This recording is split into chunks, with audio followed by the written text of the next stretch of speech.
Hello everyone, সবাইকে welcome জানিয়ে শুরু করছি আমার আজকের এই রেসিপি। আজ বানালাম পটলের রেসিপি, পুরোপুরি নিরামিষ একটা রেসিপি।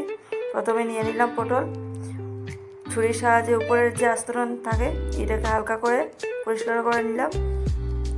এখন ভিতর থেকে বীজগুলো বের করে নেব, ভালো করে পরিষ্কার করে বীজগুলো বের করে নেব। বীজ বের করা হয়ে গেছে, এখন মিক্সির জারে নিয়ে নেব বীজগুলো। সাথে দিয়ে দিলাম মুগফুলি, কাঁচা লঙ্কা দিয়ে পেস্ট করে নেব। এটা পটলের ভিতরে মশলা তৈরির জন্য পেস্ট করছি।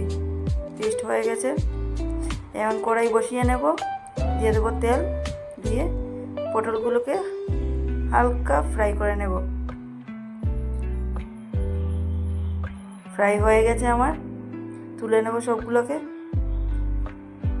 এখন এই তেলেই মশলাগুলো তৈরি করে নেব। দিয়ে দিলাম মশলাগুলো, হলুদের গুঁড়ো, পরিমাণ মতো নুন, পনিরটা দেবেন, পনিরটা দিলে অনেকটাই টেস্ট লাগে। দিয়ে দিলাম অল্প পরিমাণে চিনি, আর দেবো কিশমিশ, দিয়ে ভালো করে নেড়ে চেড়ে ফ্রাই করে নেব। ফ্রাই হয়ে গেলে লাস্টে দিয়ে দেব আমি ঘি, দিয়ে নেড়ে চেড়ে নামিয়ে নেব। এখন পুরটা পটলের ভিতরে ভরে নেব, এক এক করে সবগুলোতে দিয়ে দেব। হয়ে গেছে, এখন ঝোলের জন্য তৈরি করব। দিয়ে দিলাম মুগফুলি, দিয়ে দিলাম শস্য,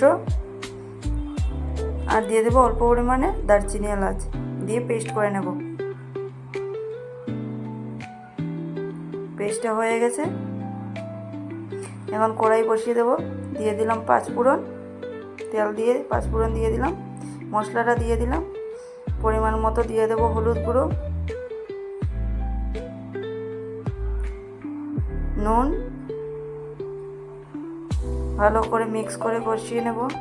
দিয়ে দিলাম পরিমাণ মতন জল, দিয়ে পটলগুলো দিয়ে দিলাম, দিয়ে জাল দিয়ে দেবেন হালকা আছে।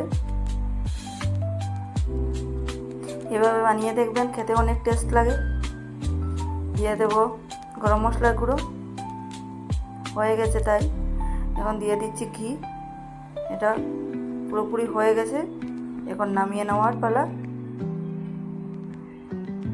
হয়ে গেছে, এখন নামিয়ে নেব। প্লিজ আমার চ্যানেলটাকে সাবস্ক্রাইব করে দেবেন, আপনাদের একটা সাবস্ক্রাইব আমাকে অনেকটা